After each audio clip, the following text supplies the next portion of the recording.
awalnya dulu perbankan, Pak.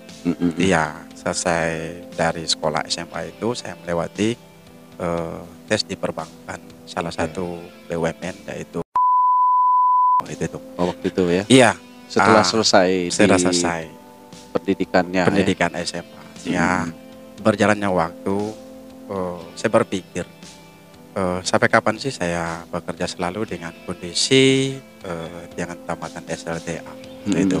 Sehingga ada motivasi saya mau kuliah. Ya, setelah saya kuliah sambil kerja tidak ada yang namanya tidak bisa. Saya lagi itu ada keinginan kemauan. Kemudian sudah berapa tahun kemudian waktu jadi perbankan saya termotivasi dengan teman-teman, ketemu waktu itu ada pelatihan deh di Jakarta. Kemudian teman saya berbicara, Pak, sekarang usahanya apa?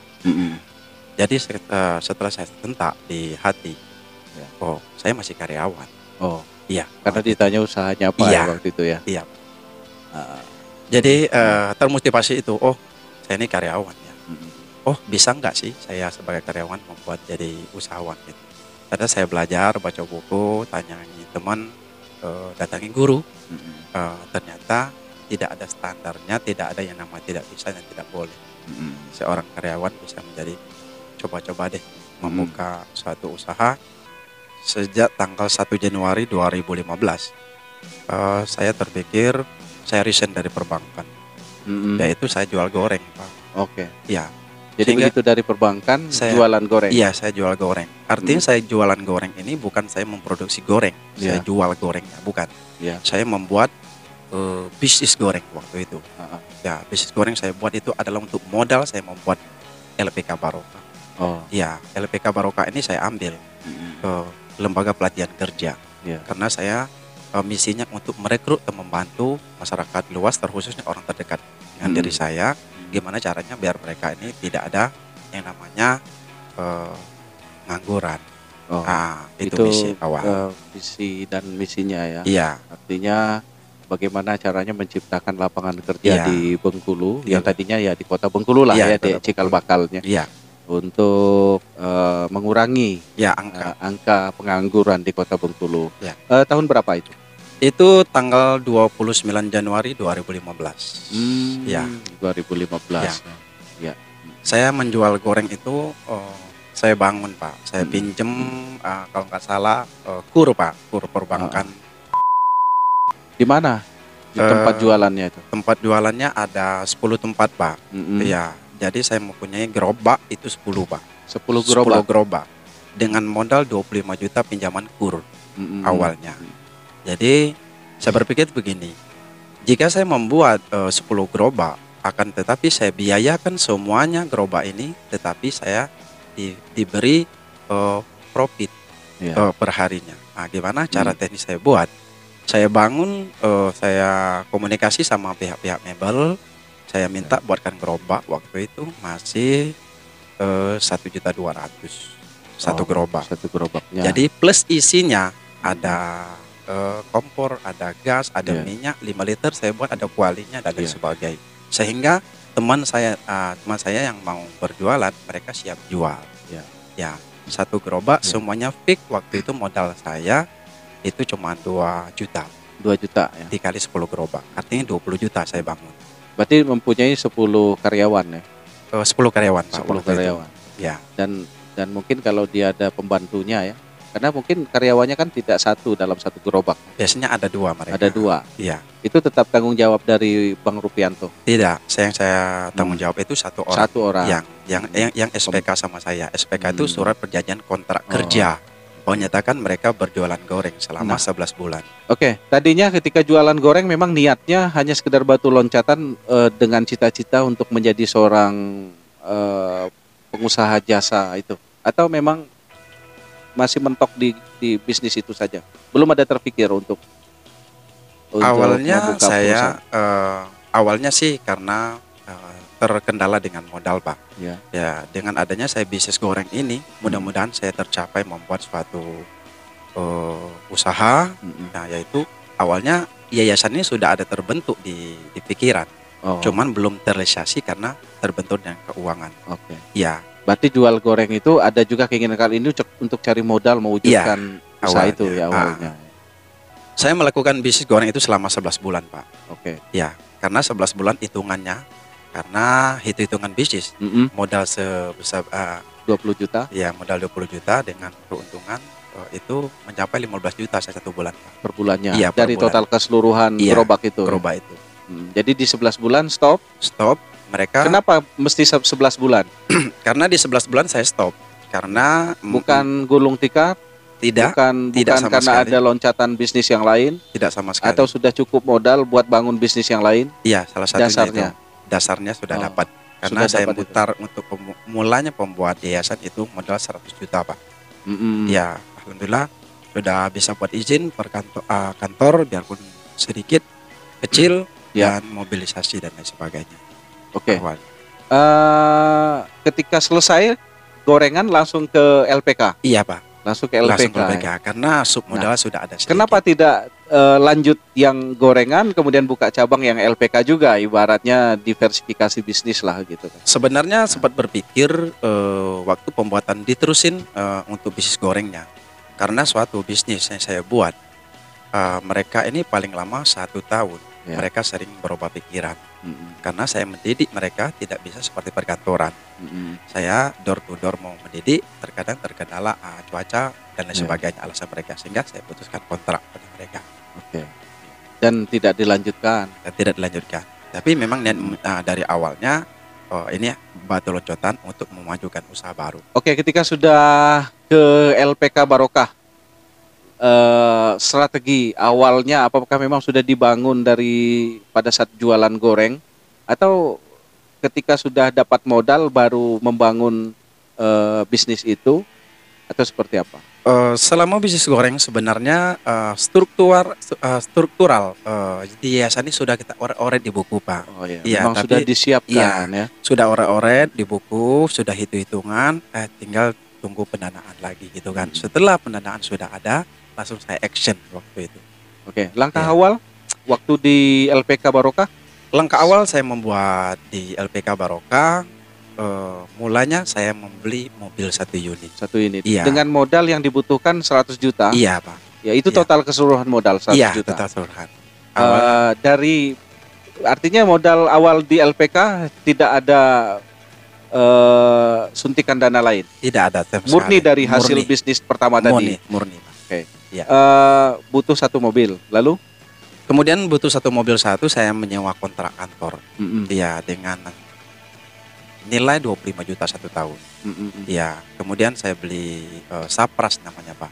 Sarana prasarana kantor, komputer, meja, wifi, telepon dan lain sebagainya saya pasang. Kemudian saya mencoba merekrut teman-teman, adik-adik atau karyawan tadi. Orang-orang terdekat dulu ya. Orang terdekat saya rekrut untuk bekerja, untuk membantu supaya gimana caranya untuk LPK ini bisa berjalan. Nah, LPK itu bergerak di bidang apa? LPK ini bergerak di bidang salah satu sub bidang pelatihan. Ya, pelatihannya ada mengemudi, sekolah mengemudi dan komputer. Ya, dan menjahit. Ya, kemudian jadi semua keterampilan ya. Iya, dan bahasa Jepang, Pak. Iya. Bagaimana strateginya awal untuk mensosialisasikan LPK-nya ke masyarakat, bahwa tadinya seorang pengusaha kuliner lalu terjun ke dunia lain lah, katakanlah ya, yang tidak sejalur dengan usaha pertamanya. Gimana merubah mindset teman-teman?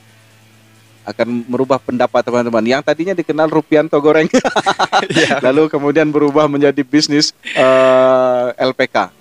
Awalnya yang bisnis goreng itu teman-teman saya nggak banyak tahu, Pak. Tidak banyak tahu. Tidak seorang pun tahu, terkecuali waktu itu orang-orang terdekat saya kata, seperti orang tua, kemudian kakak yang saya kata tahu. Silent ya? Iya, silent itu aja. Jadi teman-teman yang lain saya bicara seperti ini, mau goreng nggak? Gitu. Kalau mau goreng, ayo beli di sana. Itu kan punya saya, tapi nggak saya tahu bahwa itu miliknya saya awalnya. Nah, kemudian sewaktu saya membuka LPK Barokah ini, lembaga kursus pelatihan kerja ini, jadi orang-orang yang bekerja yang di LPK itu mereka sama sekali tidak tahu background saya awalnya. Setelah mereka bekerja sekitar 1 tahun, baru mereka, Bapak dulu pernah menjual Oh, bisnis goreng ya. Lihat dari profil company saya. Oh iya, saya bilang. Ya. Oke, di LPK-nya tadinya dibuka dari satu mobil. Ya. Langsung ke mobil atau jalan yang bahasa Jepang, jalan yang komputer, jalan juga yang apa namanya tadi pendidikan apa namanya jasa pendidikan yang lainnya. Awalnya saya buka itu untuk kursus mengemudi dulu. Kursus mengemudi dulu saya bertahap. Ya, sekitar 6 bulan saya upgrade, 6 bulan saya upgrade. Ya paling lama 6 bulan deh. Ya 6 bulan karena saya membaca situasi. Pendidikan ini tidak akan matinya. Nah, jika dikelola dengan baik. Oke. Ya. Nah, saya tanya, kenapa Anda Bang Rupianto terpikir bahwa ingin membuka LPK kursus mengemudi? Apa yang menjadi dasar pemikiran Bang Rupianto membuka bisnis itu? Dasar pertama saya membuka kursus mengemudi ini, saya melihat sewaktu itu saya ditawari ada salah satu perusahaan adalah untuk menjadi driver. Seketika dari driver itu banyak driver itu yang tidak memenuhi standar. Ya artinya memenuhi standar itu begini, banyak driver yang lain. Dikiranya SIM itu adalah membuktikan bahwa mereka sudah layak atau sudah bisa mengemudi. Akan tetapi SIM itu adalah syarat untuk mereka menaiki kendaraan tersebut, baik motor maupun mobil. Sehingga saya berpikir, artinya SDM ataupun pemikiran yang lainnya sangat belum memenuhi standar untuk mengemudi. Artinya saya harus mendorong mengemudi ini, saya harus buka, saya memberi contoh. Begini yang terbaik menurut atau standar. Atau sebaliknya banyak yang bisa mengemudi tapi tidak tahu, tidak mengerti aturan dalam berlalu lintas. Iya, Pak. Nah, dalam konsep mengemudi ini butuh apa namanya? pemahaman khusus tentang teknik-teknik mengemudi. Itu didapat dari mana? Itu diajari oleh instruktur. Ada untuk Bang Rupiantonya. Iya. Kenapa kan harus punya bekal untuk menyampaikan ke pesertanya. Iya. Awalnya saya juga wajib mendapat diklat dasar, itu di bawah naungan Intala. Intala itu Kementerian Tenaga Kerja. Jadi kami mempunyai izin dulu, izin LPK, izin pelatihan. Nah kemudian saya sebagai owner itu wajib memiliki sertifikat. Nah alhamdulillah kemarin di 2020 barusan ini saya mendapat menjadi asesor, Pak. Oke, untuk bicara lebih lanjut nanti kita di season kedua. Baik, sahabat Android TV Bengkulu dan Radio Android Bengkulu yang masih bersama dengan kami di sini. Terima kasih atas kebersamaannya karena masih bersama Bang Rupianto di sore hari ini ngobrol-ngobrol dengan kita tentang bagaimana trik-trik menjadi seorang bisnismen atau seorang pengusaha di tengah virus corona yang sedang melanda. Jadi tadi Bang Rupianto kita lanjut setelah mulai di awal dengan satu mobil ya, kemudian buka kantor di Bengkulu, lalu kemudian merekrut satu orang driver sebagai operator apa istilahnya ya, sebagai operator ya, instruktur ya, mengajar. Berapa lama mulai kelihatan berkembangnya atau sudah kelihatan dari awal wah ini kayaknya menjanjikan? Tidak lama, paling sekitar 3 bulan. 3 bulan? Iya, 3 bulan. Sudah kelihatan bahwa memang ini sangat menjanjikan. Nah, sementara kan ini bisnis itu sudah banyak nih ya di Bengkulu. Ada LPK ini, ada pokoknya sudah banyak lah di tengah-tengah persaingan tersebut. Gimana meyakinkan Bang Rupianto untuk terus konsisten dengan bisnis yang dijalankan? Setelah saya lihat dari perkembangan beberapa LPK lain atau CP yang lain, saya mencoba mengupgrade waktu itu. Saya mengupgrade begini maksudnya, saya manjakan para adik-adik atau siswa-siswa ini, saya manjakan. Gimana manjakan ini? Saya lihat siswa-siswa pada waktu itu mereka kebanyakan sih gak mau ke kantor, gak mau ke LPK belajar nih. Maunya mereka selalu stay, terbiasa dengan instan gitu. Sehingga saya berpikir, oh ini harus dibuat manajemen baru nih. Sehingga saya buat antar jemput alamat waktu itu. Jadi dimodifikasi. Dilihat dulu gimana strategi orang. Lalu kemudian Bang Rupianto membukanya dengan strategi lain. Iya. Nah, apa strategi yang lebih mendasar? Yang membedakan dengan pelaku usaha seperti itu? Yang pertama, saya buat peserta tidak usah ke kantor. Ya, saya buat semacam pendaftaran online. Jadi mereka bisa mendaftar online di rumah.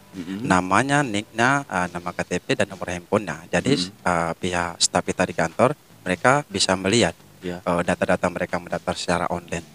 Kemudian setelah mereka sudah mendaftar secara online, mereka tunggu saja di rumah. Jadi para instruktur kami menjemput peserta itu di rumah. Iya. Jadi benar-benar dilayani. Dari rumahnya mereka dijemput. Iya, dijemput, kemudian memulai pelatihannya langsung dari rumah. Iya, dari rumah tersebut. Iya. Berapa lama mereka latihan? Macam-macam mereka latihan, tergantung paket yang mereka ambil. Karena saya menyediakan paket, ada paket 5, ada 8, ada 10, 12, dan 14, dan 15. Itu macam-macam paket yang kita sediakan. Gimana yang paket 5? Kok kenapa 5 sih? Ngapa nggak 15? Nah, yang 5 sampai 8 di bawah 10 itu khusus orang yang sudah bisa, kita tinggal melancarkan lagi. Iya, kalau yang sudah ada dasarnya. Sudah ada dasar. Jika mereka sudah ada dasar, kemudian mereka belum bisa ke gang-gang sempit, kemudian belum bisa di tanjakan atau di lampu merah. Nah, itu kita sediakan di paket yang 55. Kemudian kalau mereka belum bisa di dasar, kita sediakan ya paket 15. Pelayanan lain selain dengan jasa penjemputan, katakanlah melayani peserta, melayani konsumen lah. Dengan menjemputnya di rumah lalu dilayani lagi diantar ke rumah. Strategi apa lagi yang bisa membedakan antara jasanya Bang Rupianto dengan jasa-jasa serupa yang lainnya? Yang kedua, kami buat semacam peserta ini bisa pembayarannya cicil. Nah, kemudian jika tidak bisa mencicil, mereka cuma niat mereka ini ada khusus pelatihan untuk mengemudi. Salah satu mereka bisa mengemudi, bisa dari driver. Awalnya mereka ini jadi kenek, atau serap. Akhirnya mereka bisa mengemudi sehingga mereka menjadi driver. Nah, tapi keuangan mereka terkendala. Nah, saya mempunyai jalan keluar. Artinya mereka ini terkendala dengan keuangan. Maka saya keluarkan produk baru juga. Mereka bisa ajak teman 3. Ajak teman 3, maka Anda gratis 100%. Sistem network marketing ya? Iya, kita jalankan. Ini kayaknya mantan pemain network marketing juga kan? Itu strategi yang memang lebih baik untuk lebih bagus ya di lapangan ya. Artinya secara bisnisnya tidak membuat Bang Rupianto rugi ya, karena mereka mengajak 3 orang, lalu kemudian dia gratis. Dia gratis. Selama ini alhamdulillah berjalan lancar. Mereka juga terasa diperbantukan. Kita tidak ada memanfaatkan dia, selain yang lain nggak ada. Cuma selagi mereka keinginannya untuk belajar, cuma terkendala dengan keuangan, ya kita kasih yang shop yang terakhir.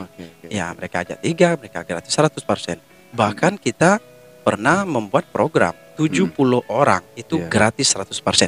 Tidak ada menarik, nggak ajak orang, tidak.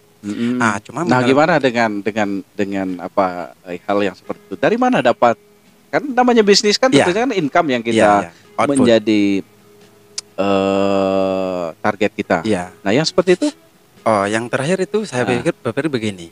Jika mereka selalu mengajak 3, selalu terkendala, nggak ada teman Pak, saya mau kursus mengemudi gitu kan. Sehingga saya mempunyai ide baru lagi. Iya kan?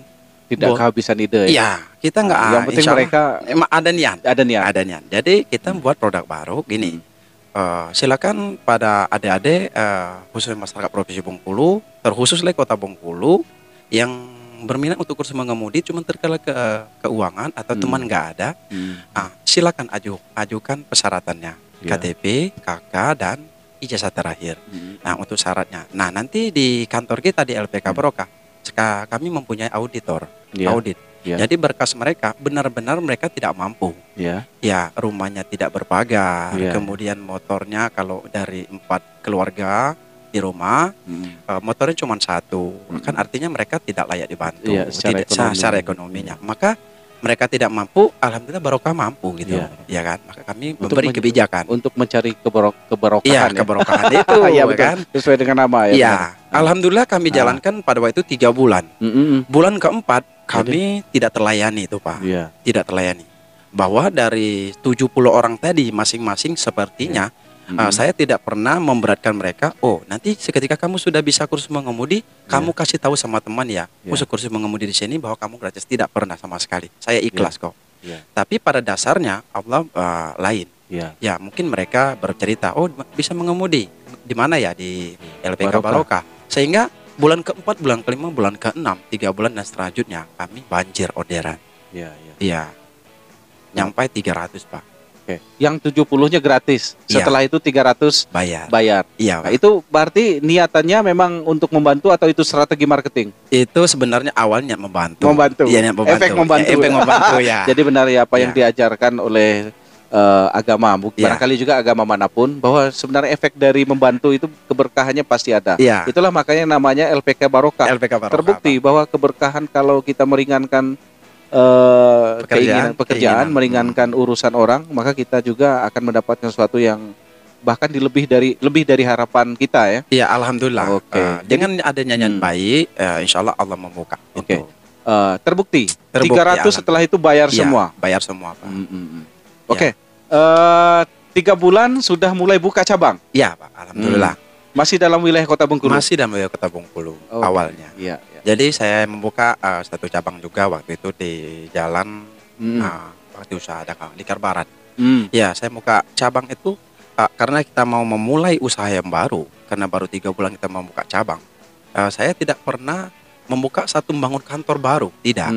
Akan tapi saya kerjasama sama pemilik toko. Iya kan? Oh, membangun kerjasama. Iya, membangun kerjasama. Toko-toko Anda, rumah-rumah Anda, cuman Anda yang bekerja di sini. Ya, dari total pendapatan SHU per bulan saya bagi sama mereka. Mereka tidak tertekan. Ya. Oh, keren. Strategi yang memang barangkali tidak dimiliki oleh orang lain. Itulah seorang Rupianto sebagai owner dari CV Barokah. Yang memberikan peluang-peluang tidak hanya bagi masyarakat yang ingin mengemudi lebih santun dan juga memberikan peluang juga kepada orang yang memiliki ruko, lalu kemudian ayo kita bekerja sama gitu dengan begini. Nanti kerjasama juga dengan Android TV ya? Ya, kayak sepertinya Android TV juga. Mudah-mudahan sama Android TV juga. Bentuk apa kerjasama dengan Android TV? Nanti kita bicarakan off record. Jadi baik, Rupianto, sekarang sudah berapa cabang tadi sudah disebutkan? Ya, sudah. Berapa diulangi lagi? Alhamdulillah sudah 8 cabang Pak. Sudah 8 cabang seluruh provinsi ya? Maksudnya seluruh kabupaten kota ya? Sudah 8 cabang. Semua kendaraan didapat dari mana? Semua kendaraan alhamdulillah swadaya Pak. Tidak ada yang membantu, tidak ada rekan-rekan yang bekerja sama? Belum ada.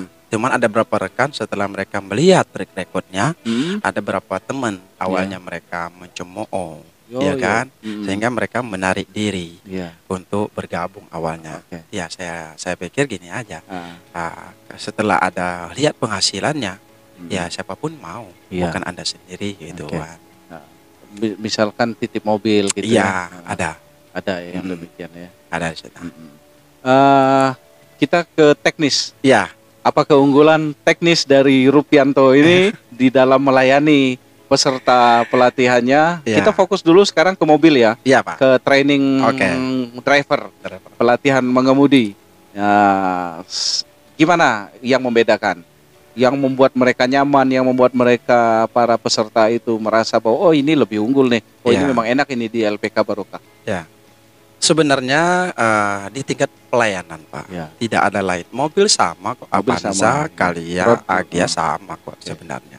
Cuma di sana tingkat kepercayaan dan kenyamanan, di mana timbulnya di manajemen. Manajemen ini pengarahan kita terhadap instruktur, kemudian kepercayaan kita terhadap instruktur, leluasanya instruktur menyampaikan suatu materi, ya kan? Jadi tidak begitu vakum gitu. Umpama dasarnya mereka di lapangan nih awalnya. Jadi biarpun pesertanya tadi dia merasa mampu dan bisa, mereka langsung ke jalan raya, dianggap instruktur belum layak, maka instruktur menyampaikan. Ya, dengan hati, dengan sopan, dengan santun. Alhamdulillah seperti itu para siswa peserta yang lain untuk kursus mengemudi bisa menerima. Iya. Jadi dengan pendekatan hati ya. Jadi tidak dengan pokoknya dengan santai ya, dengan santun ya. Dengan santun, tidak rileks, tidak ada ketegangan. Kalaupun salah diberitahukan. Itu salah satu strategi ya. Kan banyak juga kita kan kalau dengar para peserta, di sana itu instrukturnya galak-galak gitu kan. Gitu. Apalagi jangankan instruktur, bosnya juga galak, ownernya juga galak. Jadi dengan senyum dalam menyapa mereka itu salah satu strateginya ya. Iya, pernah juga saya ditelepon oleh salah satu peserta kita. Assalamualaikum Pak, Waalaikumsalam. Mau tanya nih, sertifikat saya keluar belum Pak? Sepertinya sudah keluar, namanya STTB. Gue bilang, apa itu? Surat Tanda Tamat Belajar. Ya, karena Anda mengambil paket yang rendah. Ya, karena saya belum bisa mengasih sertifikat yang berkompetensi ngasih sertifikat. Nah, kemudian loh, yang pemilik Yayasan Barokahnya atau LPK-nya Bapak ya? Enggak. Nah, jadi mereka ketika tahu saya pemiliknya, terkadang saya ketawa juga Pak. Mereka sudah selesai belajar, baru mengetahui setelah lihat dari STTB-nya Pak, bahwa saya yang menandatangan di sana. Iya. Tadinya mikir instruktur. Iya, tadinya mikir saya menyampaikan kepada peserta atau siswa. Bapak sebagai apa? Saya instruktur. Iya. Bukan instruktur. Bukan servis. Tidak pernah saya mengakui bahwa saya yang memiliki itu kan, saya yang mengelola, tidak pernah. Jadi rasa kedekatan peserta lagi belajar sangat dekat gitu.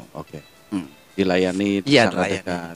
Jadi kalau saya bilang sewaktu mereka belajar, saya yang pemilik, saya bosnya, sehingga mereka segan gitu. Saya motivasi seperti itu. Peserta ini kan atau katakanlah siswa ini kan dalam setiap orang tentunya kan beragam nih dari sisi kecerdasan, kecermatan mereka dalam menerima materi. Benar sekali, kan? benar beragam nih. Iya, beragam Pak. Ya kan? Gimana nih? Karena kadang kita kalau menghadapi siswa yang demikian, kayak Rupianto dulu dengan teman-temannya. Kalau latihan komputer ini pokoknya beragam. Nah, gimana nih Rupianto merekrut nih kita ke instruktur dengan keberagaman siswa ini, benar. Apa yang ditanamkan kepada instruktur dalam menghadapi beragam keberagaman dari siswa itu? Yang pertama saya rekrut instruktur itu, yang pertama itu adalah kesabaran Pak. Kesabaran. Ada uji kompetensinya? Ada Pak. Ada uji kompetensinya. Malahan kita didik dulu mereka ini, kita kirim ke Bandung Pak. Ke Bandung. Mereka dilatih dulu selama 1 bulan. Tapi tidak menutup kemungkinan mereka pulang dari pelatihan atau diklat untuk menjadi instruktur, mereka bisa langsung kerja. Enggak seperti itu. Banyak yang saya kirim tapi mereka gagal menjadi instruktur. Kenapa? Karena di sana banyak psikologinya Pak. Karena yang siswa ini ada yang tuh agak lanjut usia. Ya, dia merasa diajarin oleh instruktur yang paling muda, yang masih muda. Jadi egoisasi mereka ini agak berlebih. Nah, sehingga kalau instruktur itu tidak bisa menyingkapi, tentu ketemunya bentrok. Artinya bentrok antara mulut ke mulut sama siswa dan instruktur itu tidak menimbulkan efek nilai yang baik. Jadi dengan keberagaman itu dari sisi umur pun mereka kadang berbeda ya. Mereka juga harus paham menghadapinya. Jadi sebelum dilakukan diresmikan menjadi seorang instruktur, mereka harus melewati masa-masa masa-masa ini training terlebih dahulu. Untuk melatih atau mengukur bagaimana siswa atau calon instruktur tersebut menjadi seorang instruktur yang handal, yang mampu untuk menghadapi keberagaman dari siswa itu. Bagaimana Bang Rupianto melihat instruktur itu bahwa sudah layak untuk di LPK Barokah? Tadi berdasarkan standarisasi yang sudah diberikan tadi, apakah ketika mengirim ke Bandung untuk training, lalu kemudian ada berupa report laporan kepada Bang Rupianto bahwa ini hasilnya begini, yang memutuskannya, kamu layak bekerja, kamu tidak? Sebenarnya begini, mereka setelah dari pelatihan saya kirim mereka latih dulu bahwa ini loh untuk calon instruktur kita, kan kita latih. Nah, Seketika mereka pulang dari pelatihan, mereka langsung training dulu Pak. Training jadi instruktur dulu, training selama 3 bulan. Ya, di tempatnya Rupianto, training 3 bulan training dulu mereka. Mereka tetap kita gaji, tetap kita kasih transportasinya, cuma job mereka masih training. Nah, ya. Lanjut. Ya, jadi di masa training ini kita meminta laporan harian, Pak. Meminta laporan harian sama siswa juga kita by phone. Kita telepon gimana pelayanannya, gimana cara penyampaiannya, gimana cara mengedukasikan pelajarannya gitu. Ya, kesabarannya atau dia ketahuan main handphone lagi mengajar itu tidak boleh Pak. Kemudian marah-marah nggak boleh. Kemudian mereka kebut-kebutan nggak boleh. Salah satu mendapat standarisasi seperti itu dari saya itu belum bisa jadi instruktur. Dari syarat, ada syarat yang mendasar bagi seorang instruktur, misalkan dari segi pendidikan. Tidak perlu. Sebenarnya minimal SMA. Minimal tamatan ini SMA. Dan tentunya mereka punya sertifikat mengemudi juga kan? Iya, tentunya. Tidak hanya sekedar lihai dalam mengemudi. Iya, benar sekali. Berarti mereka tercatat sebagai pengemudi yang melalui proses pembelajaran seperti halnya LPK Barokah. Ya. Kemudian materi-materi kita juga, kita seri serong, zigzag, paralel, itu kan memang kita tekan gitu kan, karena materi itu akan diuji ketika peserta pengambilan SIM. Ya, mereka pengambilan SIM kan, mereka wajib mengetahui tersebut. Nah, ini kan ada paket nih, paket pembelajaran, Iya kan, ada minimal berapa hari, berapa kali pertemuan maksudnya? Minimal 5 kali pertemuan. Nah, di 5 kali pertemuan ini kan frekuensi latihan yang sangat minim ya. Di 5 kali pertemuan, apakah itu bisa menjamin mereka menjadi seorang pengemudi yang lihai, yang handal? Sebenarnya dari awal sudah kita cross check. Bapak sudah punya dasar belum untuk mengambil paket yang 5 ini? Sudah bisa Pak. Kata dasarnya sudah bisa itu sebatas apa? Kita punya grade. Ya, kata dasar yang punya dasar ini sudah bisa dasar ini. Mereka sudah bisa mengemudi, cuma mereka masih ragu di tanjakan. Mereka sudah lihai, sudah bisa mengemudi, cuma mereka masih belum bisa atau belum mahir di jalan sempit. Nah, dengan jarak 5 kali pertemuan ini, teknis yang lain tidak kita ajarkan, akan tetapi yang mana mereka terasa belum menguasai. Nanti kita lanjutkan di season berikutnya. Karena ini obrolan kita sudah berada pada menit ke 60. Ya. Kita sudah nanti akan kita lanjutkan. Mungkin nanti kita akan ngobrol langsung di LPK Barokah bersama Bang Rupianto untuk melihat situasi di sana. Terakhir, apa yang akan disampaikan oleh Bang Rupianto kepada calon siswanya dimanapun, terutama yang berada di dalam wilayah yang memiliki cabang dari LPK Barokah. Sebutkan cabangnya di mana, apa syarat-syarat untuk menjadi siswa LPK Barokah, dan apa standar yang akan diperoleh atau yang akan didapatkan oleh seorang siswa di LPK Barokah. Ya, katakanlah yang terakhir ini promosi lah. Promosi. Silakan. Nah, baik, LPK Barokah ini awal kita buat LPK. Alhamdulillah 2018 sudah upgrade menjadi yayasan Pak. Jadi namanya bukan LPK Barokah lagi, akan tetapi LPK Barokah ini menjadi sub bidang. Ya, sekarang alhamdulillah sudah kita buat menjadi yayasan. Nah, sekarang sudah meningkat yayasannya, ada mengemudi, ada perbengkelan, ada komputer, ada otomotif, dan ada menjahit. Nah, jadi saya saran atau himbau kepada peserta yang merasa membutuhkan diklat, gitu kan, diklat baik mengemudi, perbengkelan maupun menjahit atau bahasa Jepang. LPK Barokah alhamdulillah sudah menyiapkan wadah-wadah tersebut. Nah, jadi kita sudah menyiapkan tempat para instrukturnya. Tidak ada terkendala masalah pelatihan. Di sana. Nah, kemudian di setiap cabang nanti ada di Kabupaten mana, ada di Kepayang, ada yang di Bengkulu Utara, ada yang di Kota Bani. Di Kota Bani di Tugu aja Pak. Ada yang mau kita buat juga di Muko-Muko dan di Kota Bengkulu. Untuk di bagian Bengkulu Selatan? Di Bengkulu Selatan di Kota mana? Di Ibul. Bintuhan? Di Bintuhan di Kaur Pak. Baru kita survei 2 bulan sudah di depan Taman Boneka. Oke. Ya. Sekarang sudah jalan. Sudah jalan, cuma mobilisasinya masih kita kirim dari mana. Oh. Iya, cuma sudah jalan dari sana. Nah, himbauan untuk masyarakat dan Provinsi Bengkulu, khususnya Kota Bengkulu, mari kita sama-sama meningkatkan uji kompetensi yang kita miliki masing-masing, dan mengikuti standarisasinya. Oke, terima kasih Bang Rupianto atas kehadirannya sore hari ini, dan nanti kita akan ketemu nanti di season berikutnya. Barangkali nanti kita akan undang teman-teman yang ingin berinteraksi dengan kita nanti di season berikutnya.